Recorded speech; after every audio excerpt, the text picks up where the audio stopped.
large cup, you would want to add your water and your yeast and give that a quick stir and set it aside for around 10 minutes.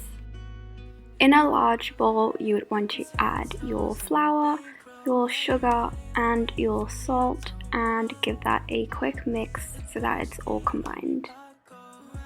Then you would want to make a little well in the middle and pour the yeast mixture and mix everything until it forms a dough. Then you want to pour everything onto a workbench and give it a good mix by hand until it forms a nice smooth ball.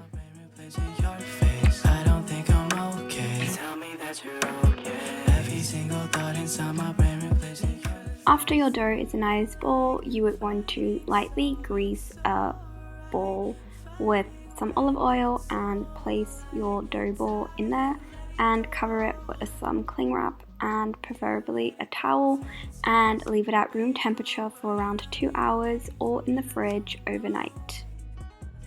Once it's done, you would want to get your dough and put it on the workbench with some flour and divide it evenly into 3 chunks.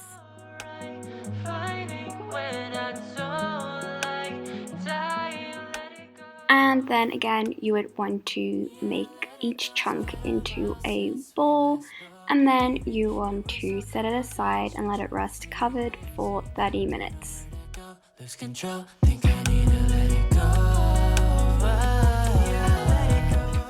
So that is how you make your own homemade pizza dough, and I cannot wait for you to share your creations, and I'll see you next time.